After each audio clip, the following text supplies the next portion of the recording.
Welcome to the Startup to Exit podcast, where we will bring you world-class entrepreneurs and VCs to share their hard-earned success stories and secrets. This podcast has been brought to you by TYE Seattle.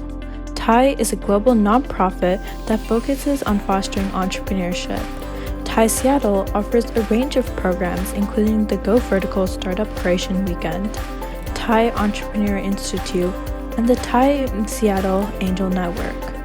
We encourage you to become a TYE member so you can gain access to these great programs.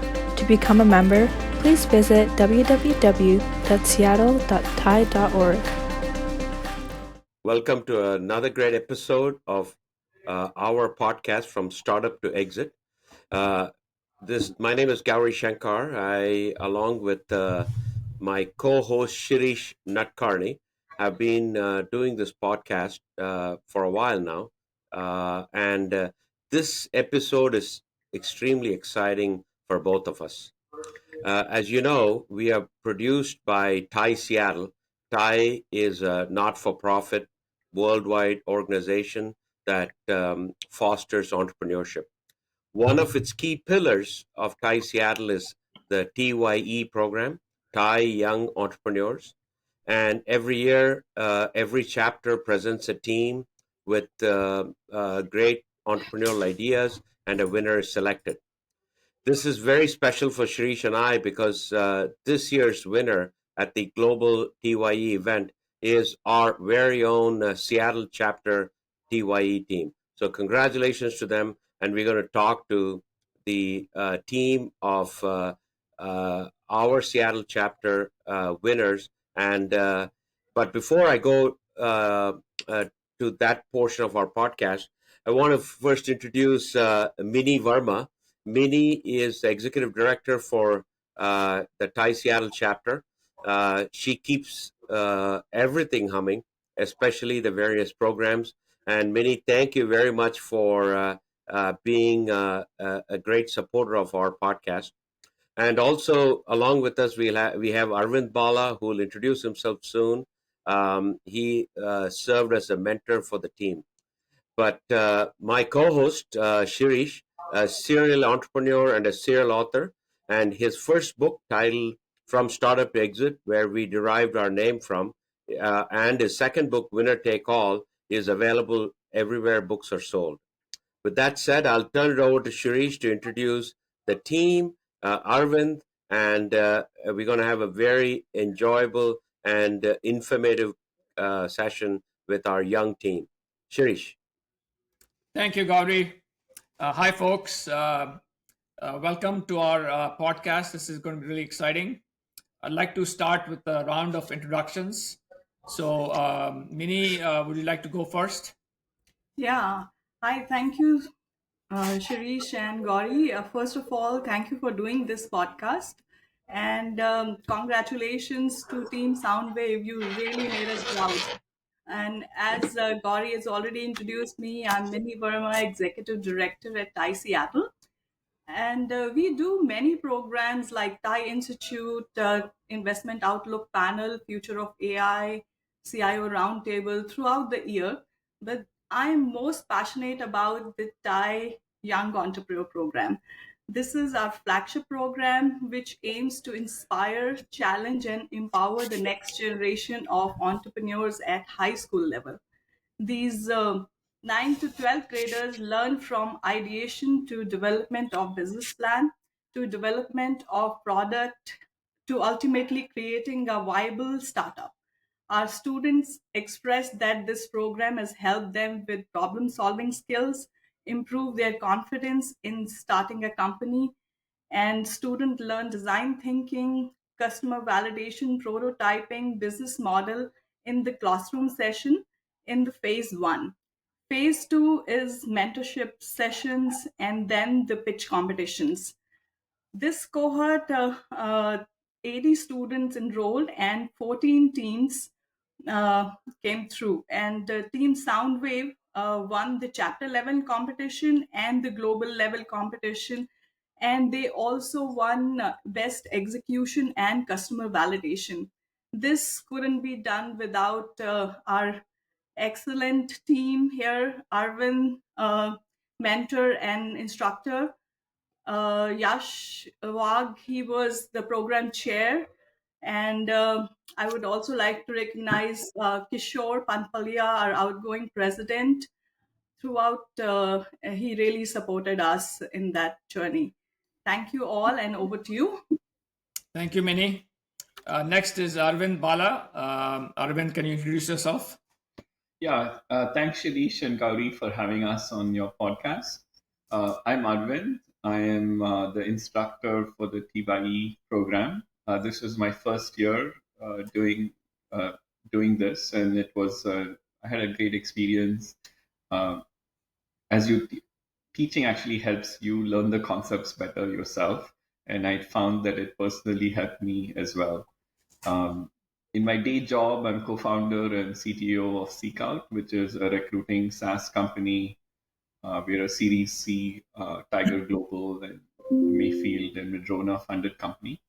And I've been doing this for 7 to 8 years. And so startups is definitely my passion, and working with high school students, helping them realize their dreams and learn new things, I think was super helpful for me as well, and also very rewarding. Thank you, Arvind. All right, Koshin, do you want to introduce yourself? Yeah. Hi, I'm Koshin Sharma. I'm a rising senior at Bellevue High School, and I was part of the Soundwave team that won TYE Seattle and TYE Globals. Great. Vedant? Yeah, I'm Vedant Kulkarni, and I'm a rising junior at Eastlake High School, and I was also part of the team. Great. And finally, Prithvi. Yeah, hi, I'm Prithvi Arvind. I'm a rising junior in Overlake High School, and I was also part of the team. Great. All right. So let's start with the product concept for Soundwave. Can one of you tell us what exactly the concept is and who your target audience is? Yeah, sure, I can do it. So our product concept is oftentimes foreign call center agents have much lower customer satisfaction than domestic agents in America. And so our main goal was to really bridge that gap.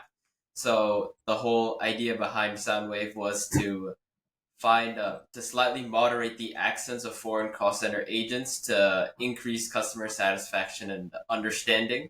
So we're targeting agents first we're starting in India, but we hope eventually that we can go to countries like in South America, in Southeast Asia, and more. Very interesting. I'm sure this will be a very useful product for a lot of companies who are outsourcing their customer service, for example, to countries like India and Philippines and others. So what is the technology behind this? How do you modulate the accent to make it sound more, let's say, American or British in accent?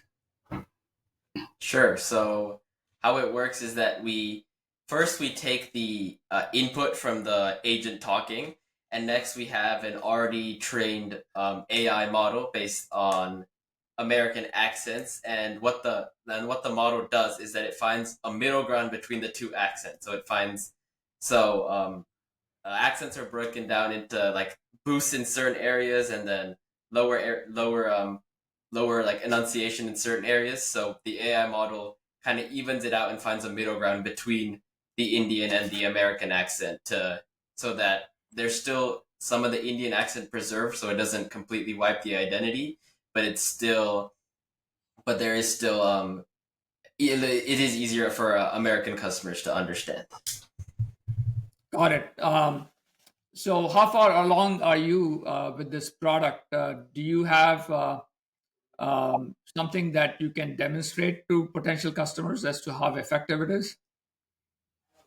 So right now we have a model. However, it takes around 3 to 5 seconds. So that's obviously not being able to do it over call. So we're right now working to get it down to around the 500 to 300 millisecond portion, which is the ideal that call center companies look for. But even with that delay, how good is the sound quality in terms of hiding some of the accent?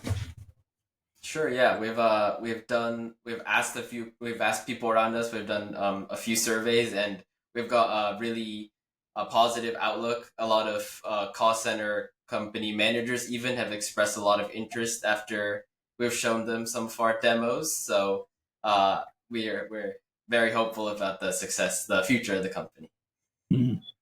So that leads me to the question I was going to ask, which you partially answered, was what kind of market validation have you done so far to see if this is something that potential customers, call center managers would want? I mean, so some Yeah, of the market I think Prithvi can answer that. Yeah. some of the market validation we've done so far is we started off by talking to call center agents because that's really how we transitioned into this problem. And we talked to a lot of call center agents. We realized that discrimination is a huge problem for them. I mean, their job is already hard enough. They're cold calling, they're picking up calls from customers countless times a day. They're getting yelled at. So discrimination was an added factor that made their lives harder. And then we talked to call center managers who kind of gave us the other side of the problem, the real money-making factor, which is that because foreign agents have accents, that lowers their net promoter scores, or NPS, which basically makes their business less profitable. They can charge less money from the businesses using them because the agents provide lower customer satisfaction. Mhm. So that was when we realized that we were really onto something and we had real traction for our problem. Got it. Have you done any kind of estimate as to how big is this market opportunity? I'm sure this is a big market, but can you have you done any study to understand how is this could you be doing hundreds of millions of dollars of revenue? Yeah, so the overall call center market, as you know, is huge. It's in like the billions of dollars. However, we have some rough estimates. We think the market for a product like this is in the $100 million range, especially in. So we did most of our research in India, so we believe it's in that range as of now. And then as our product gets better and expands its scope more, and also goes to different companies, we think the opportunities are endless.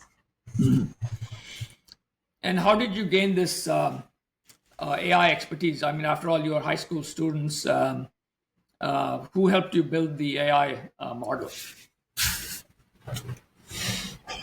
Yeah, so this is where we wish that some of our other teammates could have been here today. We're missing 3 today. One of them is Prithvi.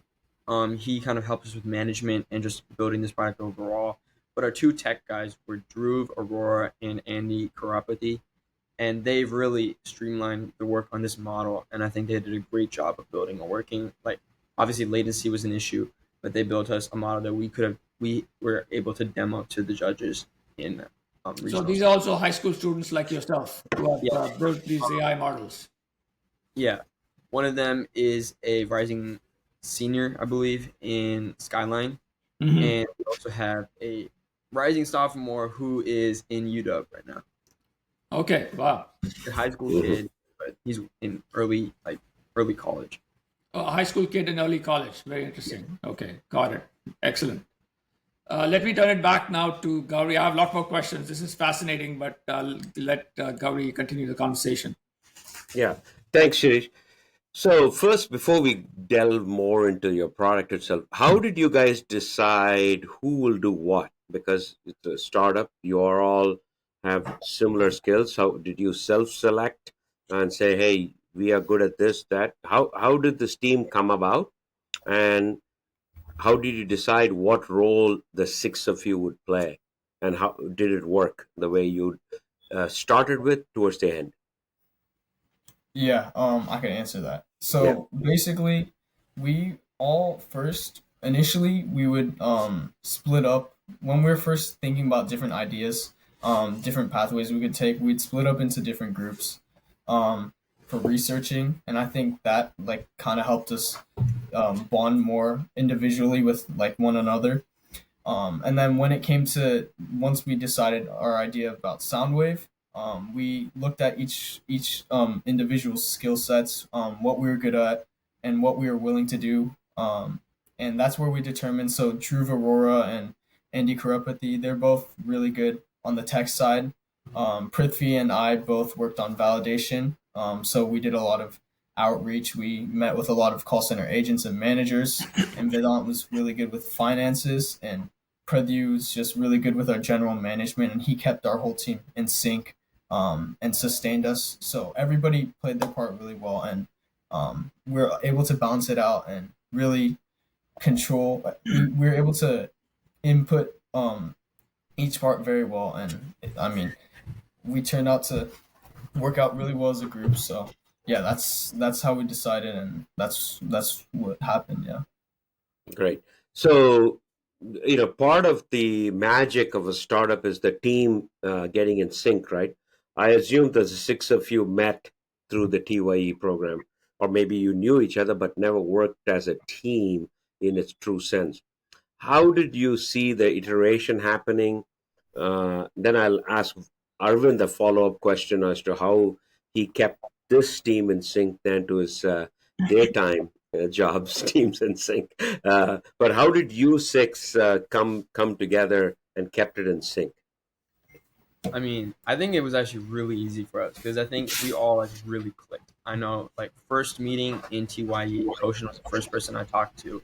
We clicked almost instantly. Like we made really fast friends with like everyone on our team after our first few meetings. It was it was never really formal between us. It was really that once we talked to each other and got to know each other, like the chemistry was there, and from the chemistry it was really easy to do the other stuff because we enjoyed those like meetings. I can tell you, like I was literally talking about this with Koshin the other day, is that we've really looked forward to those TYE meetings because it wasn't like obviously we meet for like 4 or 5 hours and we spend 1 hour really focused on working and the other 3 4 hours is just us talking and like just enjoying ourselves, having fun. I think that chemistry that our team was built on really was like the reason why we could go so far because we just enjoyed like spending time together and we took things a little less seriously, which I think helped us with the nerves and all of that stuff. We never really had that problem. Wow. That I think is the entire validation of TYE, how teams come together and you make fast friends. Arvind, was the teams handed to you or you helped sort of put this team together? How did that happen and what was your role in the mentorship part of it? So I was first the instructor. I mean, they had an awesome mentor as well. And Anupam Gupta was their mentor and helped them. And I did help them once they made it past the chapter finals to get into the globals. But we had 70 to 80 students, so we actually spent some time in class for them to get to know each other. And one of the things, as you know, like in a startup, one of the most important decisions is who your co-founders are, and it's a make or break decision. And the advice I gave everyone was just don't go with your friends because a startup is more like a sports team. It's not a friends group. Like you in a startup, you have to fire your co-founders. You don't fire your friends. So kind of pick people who will be complementary to your skill set, such that you can have the greatest impact. So we actually spent time on that. And the teams kind of just organically formed together. Usually it was some set of kids who knew each other and then other kids joined. And there were some teams where they didn't know each other and we kind of helped them form teams. That's awesome. So it looks like there were some catalyst roles that were played. Going back to the Soundwave itself, did you guys do a competitive analysis of what is the current competition versus the product that you guys were building? Yeah, sure. I'll take this one.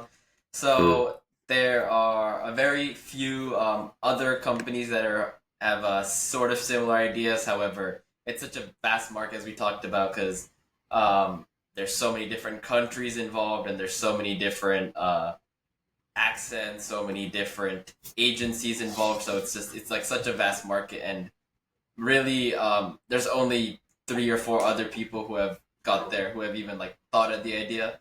Really, our biggest competition is the accent moderation coaches, which is the current solution that they have.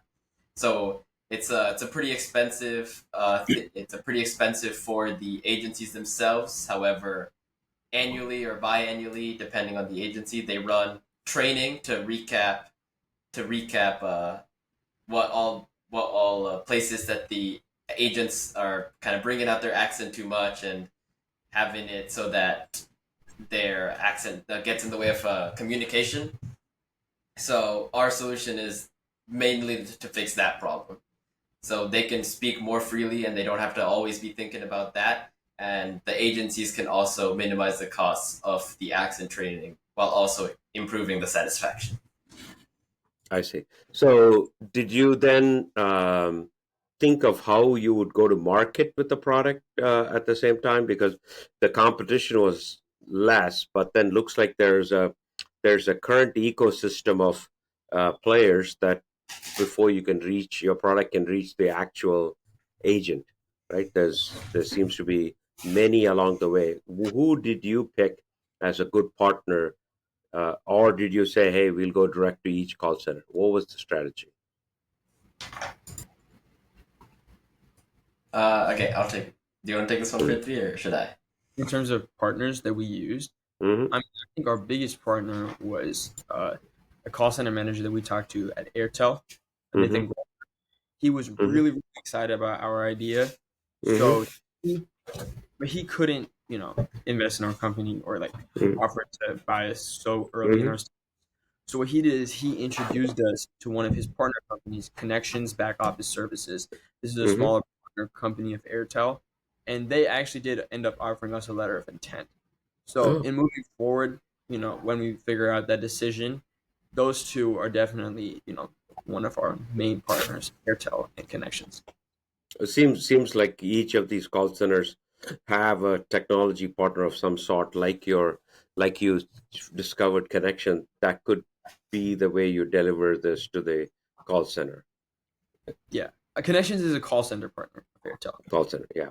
Yeah. So, did you, while you were doing this validation, did you come across other opportunities that were, hey, we could use this for something else? I mean, actors could use it for their accent modulation because it's not, or, advertisers could use it. Did you come across things Yeah. that were adjacent to what you were doing, call center?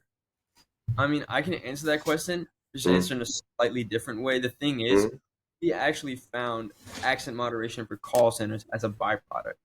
So oh, when we first thought of the idea of accent moderation, we were thinking about it in the education space, the online mm, education space. We wanted to mm, build something for like Coursera instructors because we've seen videos online of like people unable to understand their foreign college professors because they're just there to write research papers. mm-hmm, So we're gonna build a tool to help with online instructors, and then I actually called a call center to return a hoodie, and mm-hmm, we realized that I mean, hey, call center agents have accents, and I talked to the guy and I asked him a couple questions, and it turns out that his life is obviously their life is so hard, and they face extra discrimination because of their accent. One of the quotes that stuck with us was he said, "They don't even speak to us as a human. They don't treat us as a human because of our accent." And that really we wanted to do this because of the things that we've heard, like talking to call center agents. The quotes that we've heard about the discrimination they face. yeah. But that, Prithvi, is a fascinating story in itself because most startups come from some personal experience because there's a purpose that you discovered while you were doing this, and that usually tends to be the greatest reason why startups succeed because that purpose never goes away. The purpose of everybody should communicate each other freely and can understand each other because we live in a global economy and a global marketplace. I think that particular discovery of yours was probably extremely valuable in finding the market for Soundwave. Now, I have one last question, then I'll turn it over to Shirish. So you guys went through this for about a year. and you've all stayed friends. Nobody fired anybody else.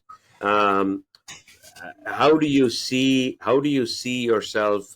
What else have you got out of this experience? Maybe that's a better way to uh, between all of you. Each of you can speak a little bit. What did you gain out of it? Yeah, I would say for me personally, I think, well, like Prithvi had mentioned earlier, every time we'd meet, I was really excited because I would be around a group of like-minded people, who were around my age. So we'd be able to. What I really liked about Soundwave is also that we have a really good on and off switch.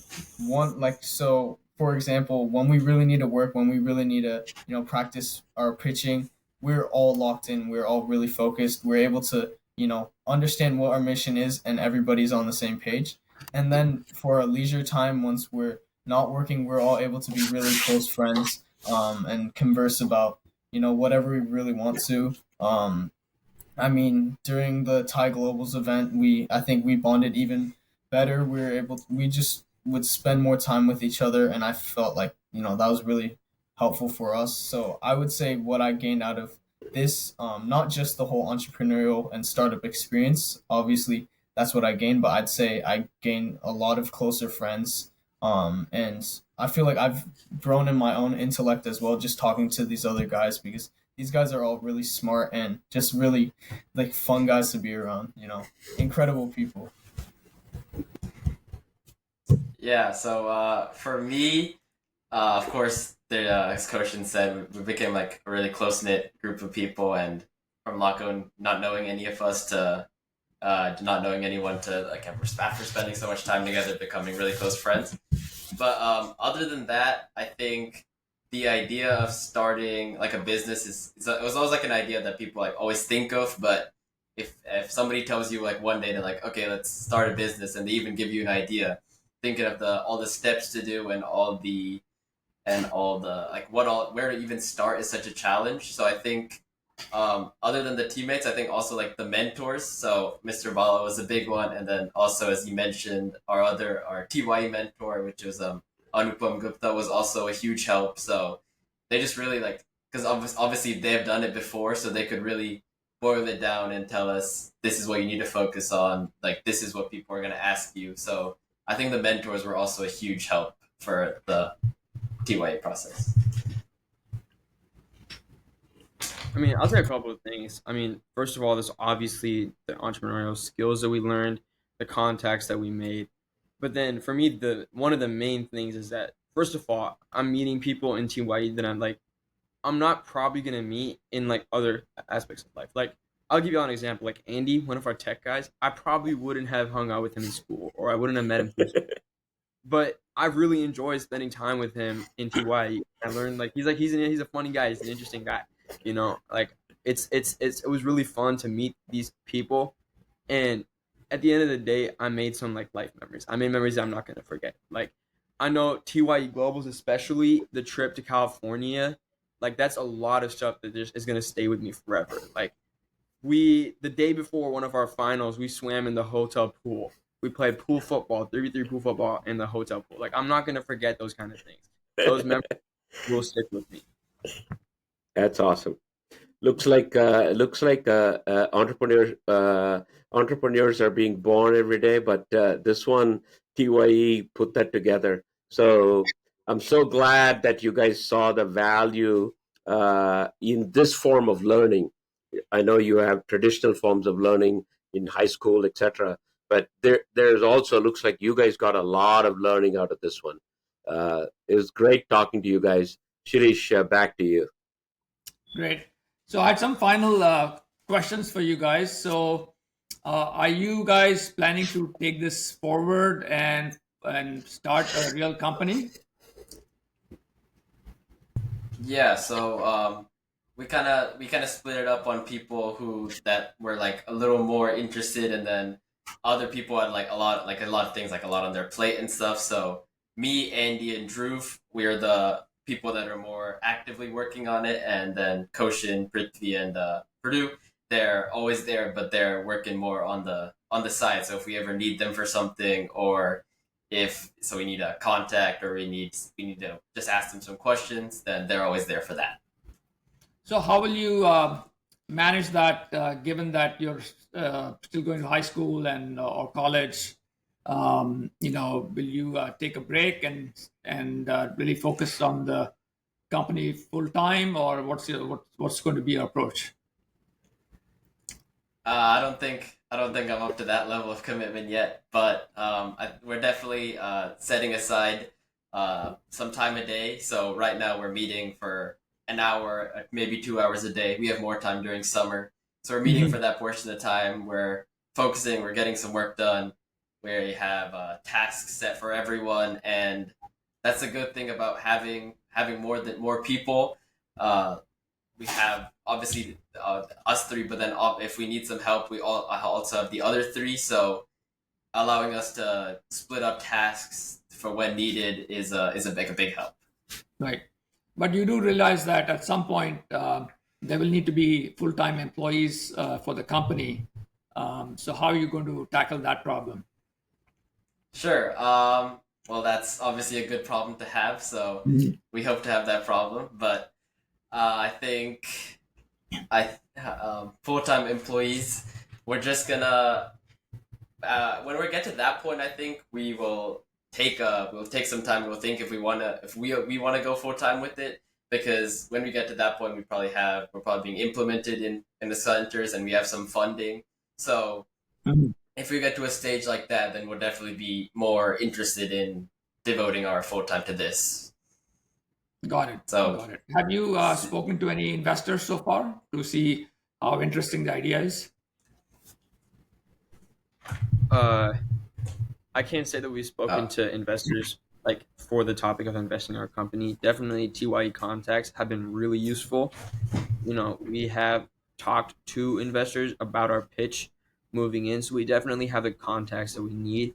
We just need to ourselves get to the stage that we can, come back to them with a more serious proposition and, really work for funding or something like that. But we have the contacts. We just need to get to the point where we can use them.